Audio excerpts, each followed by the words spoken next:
Before you put the timer on me, my name's Joe Ashman. I live on Emily Court. I told you gentlemen back here that when Mr. Brankline was here and the group was up here, Mitch was there and the economic developer, I could hear every word that was spoken. With you, Mayor, and the council, I know I'm hearing impaired, but I can have conversation with you and others and I can hear what you're saying, but for the most part, I really don't understand what you're saying. Okay. So I think if we could have had that with Mr. Brankline up there and Mitch up there, and I could hear it all and heard every word, I think we deserve the same here. Thank you. Okay? Now here's what I'm going to, you got the timer on me? Do you have the timer on me already? Yes, just now. Okay. I had not intended to speak. I had my notes at home, and I was going to save that for a TIF meeting type thing. But man, after being upstairs, I didn't go home to get my notes. I have a few notes on my iPad, on my iPhone, and so I'm going to tell you. I'm going to tell you that I think there are winners and I think there are losers with TIF developments.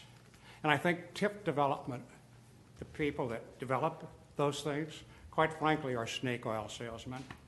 I think the economic developers, for the most part, are just like Santa Claus. I mean, I say that, and they've got money coming out their orifices to offer everybody and their brother money to come into Collinsville. And I find that offensive. I would tell you that I've talked to other people and myself. I tell you what, my father-in-law insulted me when I built my house in '63, and he said, what you're doing is building into a high-class ghetto. Fast forward to 2016, and I will tell you, frankly, I think this town is turning into a ghetto. And I tell you, if you go down to the projects down there in the crossing and that, I feel like I'm in a third world country down there.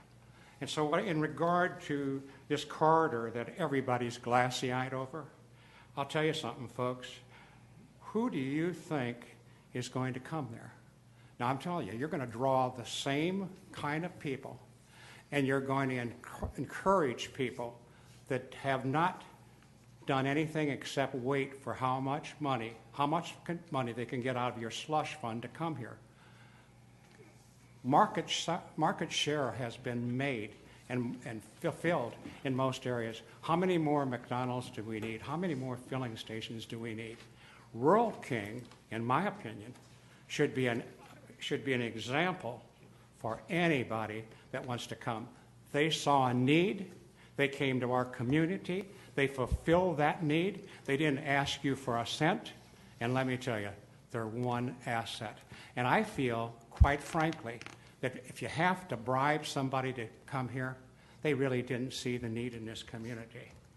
TIF, in my opinion, is a blueprint for increasing debt.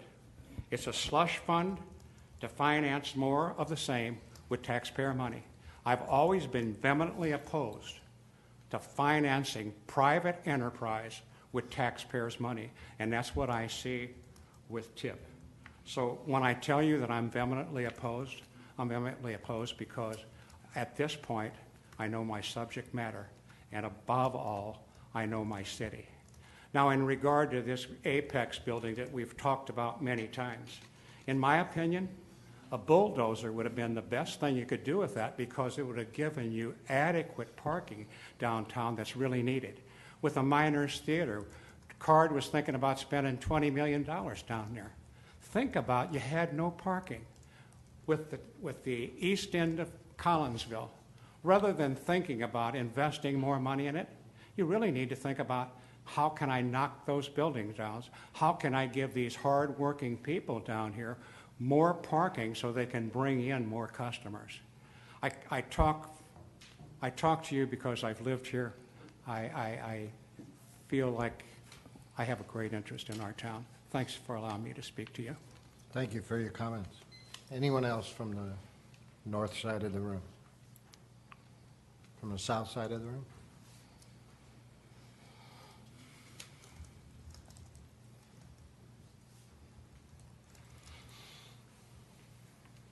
Karen McReynolds. I ran out of time upstairs, so there's a couple points I wanted to make. One thing, the liens should be placed on the properties. prior to, once we give them TIF money, or they should be in concession with that TIF money. Put a lien on the property. We probably wouldn't be in this problem with her, because once it's sold, that lien would have had to been settled. So please think about what Mr. Jerome said. Enforce those liens.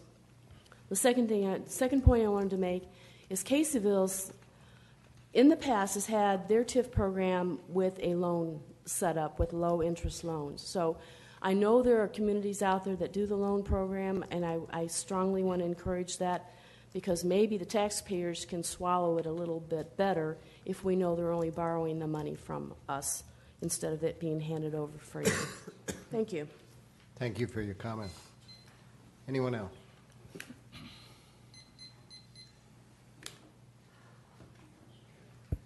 Linda Rejo, 205 Vestview. We had the volunteer appreciation dinner last week down at the Doubletree, and I just wanted to let everybody know how encouraging it was, and I want to thank Mayor Miller for the format on that, to have the people who volunteer in this community be able to stand up and express their appreciation for the city and their involvement in the city, and the people who give back to this community because they truly are volunteers. Was just a really amazing event. And I just personally wanted to thank the city staff and the mayor and the council for providing that opportunity for the volunteers and that recognition for the volunteers, and being able to showcase and having us network with each other for all the different committees and community volunteers that are out there. And it was just such a great turnout. And again, thank you so much. It was really a nice event. Thank you. Thank you for your comments. Anyone else?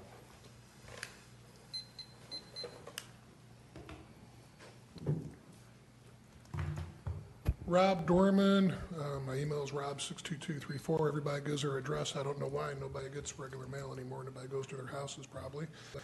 You ought to have everybody that comes up here and speak that's a member of some board or something that's appointed, say that they're a member, so that people sitting at home watching know that whenever they come up here and tell you all how wonderful you are, that they're appointed and they got a vested interest for doing that, so they can continue to be appointed. I'm not happy with the mayor's performance, and I'm going to give you an example of why. I think you're a bully, John. Here you are, shutting down debate before a meeting, before a discussion. Sorry if I said March, it's May 4th. Questions? I just wanted to mention that I'll be voting no on the meeting because as most people know, I don't support this TIF at this time. I don't believe it's in the best interest of the citizens and the taxpayers, and therefore would like to see it not go forward. I think there are just too many negatives right now to do this, so I just wanted to explain why I'll be voting no on this. Anyone else? I just want to echo what Nancy said. Anyone else? I want to support the public hearing. You need to hear what the public has to say. That's the reason for a public hearing. So let's hear what the people have to say. Thank you. May I respond? Sure. I think that the meeting that we had several weeks ago was a great response from the public in a negative fashion, and we're going ahead with it, which is, I don't think this is the time and place to... No, I just wanted to make that comment, so, When else is the time or place than before a vote? You guys are discussing TIF, and I didn't talk about it upstairs because I wanted to hear what you had to say. Everybody turned to Jeff Stamen and asked him for his experience. I asked him because he has worked with 6 successful ones, I think. I'm trying to find out. But he didn't answer, but there's a real regional thought leader on development in the region, and his name's Ted, and I think Jeff might know who he is. Here's what he has to say on TIF, on zoning. And one of the things that with zoning, like a lot of things in life, it depends on how it's administered, how it's managed, and whether there's community support for it.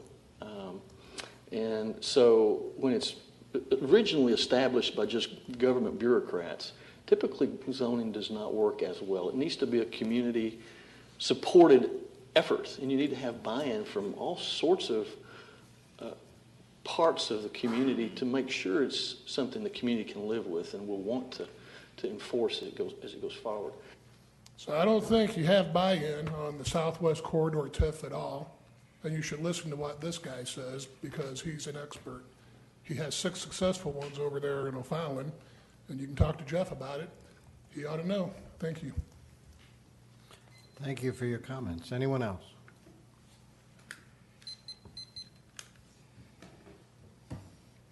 I'm Wendy Valenti. I'm the Executive Director of the Collinsville Chamber of Commerce, and I wanted to thank the council for having a strategic session and inviting myself and the other chairmen of the commissions. I think that it was a fantastic opportunity to create communication regarding a very important topic, and I encourage you to do more strategic sessions and to invite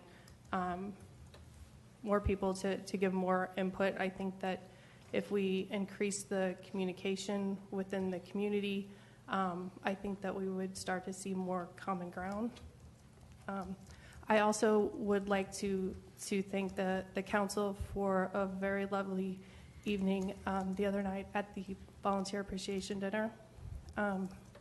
At that dinner, I issued somewhat of a challenge, and I see that there may be a few folks here that have come to share with you some positive things going on in the community, because I feel very strongly that, in fact, whenever there are speakers here on council meeting evenings, that it is not reflective of the entire community. There are many people that are very busy, whether they have families or they're involved in various things, and they don't make the time to come here, and perhaps they should, and share with you some of the positive things going on and their views, which I think are, for the most part, reflect very positively about the things that are going on in the community that the city is responsible for.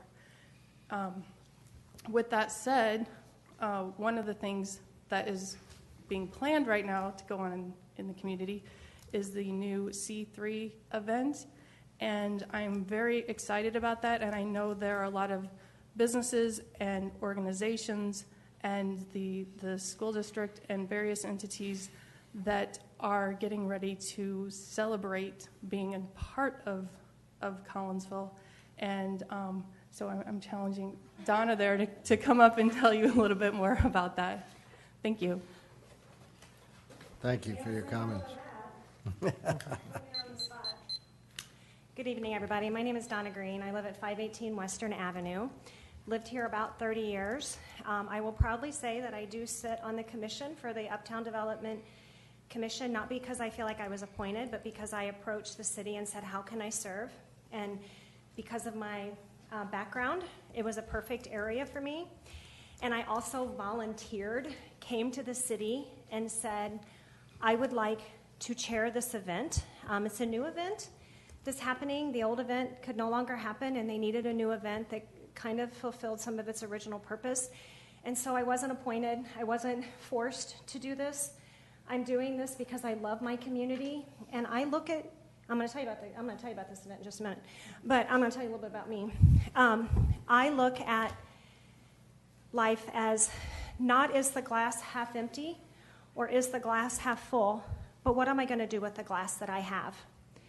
I've listed my home on the market 2 times, and both times I've been told my house won't sell because I live in Collinsville, Illinois. This last year, the Madison County reevaluated my property taxes, and you guys talk about property taxes all the time in these meetings, and how TIF is ruining property taxes. Let me tell you what, I'm not a part of TIF yet in my area, but this year my property taxes dropped $1,100 for the year because my property values have dropped that much. Now, I've invested a lot into our home. We've put a lot of sweat equity. We've put a lot of money, but the people around me have not, and I'm paying the price for it. So as a result, I'm not going to sit here and name call and slander and hurt people and attack people. I want to be a part of the solution. And I challenge everybody in here to be a part of the solution, but quit the name calling and quit being hateful and quit making comments like I heard upstairs when somebody mentioned about Collinsville we don't want to hurt the reputation of Collinsville over pulling a TIF we've already promised, and someone said, what reputation? That's not the city I live in, and that's not the citizen that I am. So I challenge everybody that's coming to these meetings, change your attitude, let's be positive, let's work together. Let's work together up there, let's work together out here to reinvigorate this city. There's good people living here. I'm one of them, folks. Good people living here. Let's showcase that, which is what C3 is all about. C3 is Collinsville Community Collaboration. And this is about our community, our school district, the businesses, the organizations coming together to highlight who we are and share the heart of this city. We are a blue-collar town. That is fantastic. And there's a lot of hardworking people who love this community, and we need to highlight that, and we need to jump around an event like this and get some excitement and some buzz going. If you want information, I've got flyers with me tonight. Anybody at the Chamber of Commerce can tell you how to get a hold of me. But it's time for us to unite and turn things around and quit the negativity. Quit looking at the glass half empty, and let's look at the glass and what are we going to do with it. Thank you, all of you up there, for the hard work that you do. I appreciate it. I'm sorry you take beatings week after week, month after month. I thank you. I don't think anybody in here could do it perfect. And so I'm sad that they think that they can. So thank you again for doing what you do. I know I've went over 4 minutes. Thank you for allowing that. Thank you for your comments. Anyone else?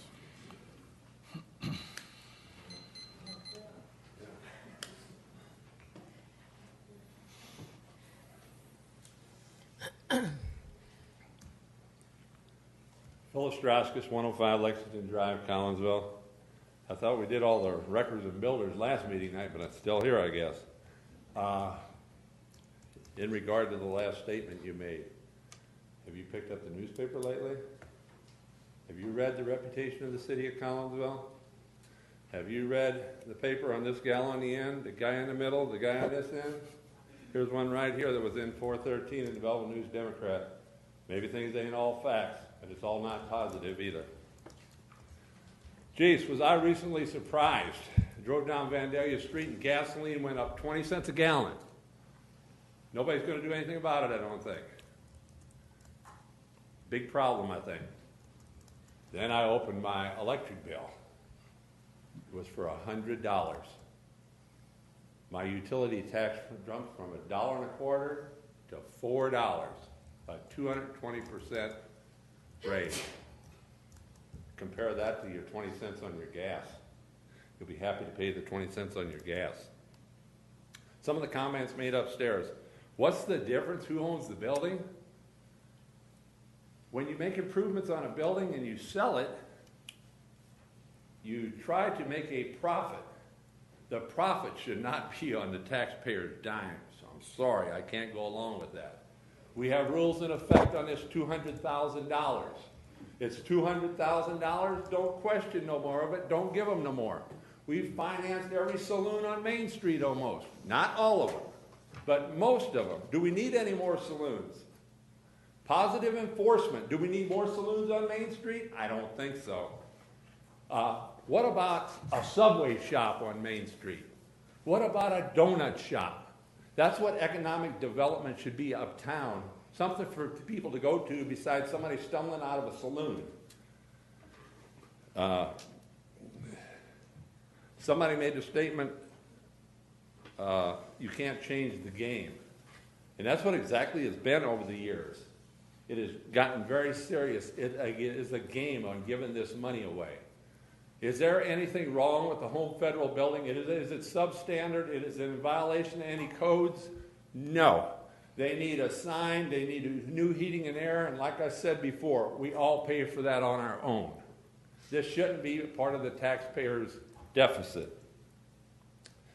In regard to the TIF 1 district, it runs up Summit. I think I'm to understand that it runs on both sides of the street, sidewalks included.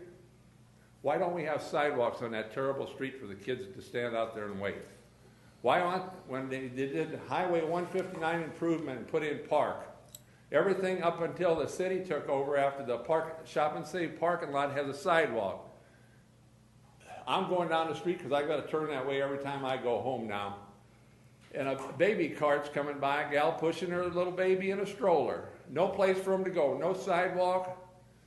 This is non-fulfillment of your job as being a supervisor of the city. We've got to take care of some of these things. Did you ever go down another street? I go down, I come down Center, and I turn down Judah. No sidewalks, cannot see over the hill. Kids on bicycles, women in baby strollers, no sidewalk. This is negligence on the city's part. Go down to South Chestnut. I own property in the 300 block. On one corner, there's a place, you can't see it because it's filled up with grass, but if you run your car into it, your bicycle or your roller skates, you're going to fall and hurt yourself. In the middle of the block is a piece of concrete elevated on both sides this far. A tripping hazard, anything. Kids going down there with bicycles, anything. You can get hurt. Sorry to complain, but this is Collinsville too.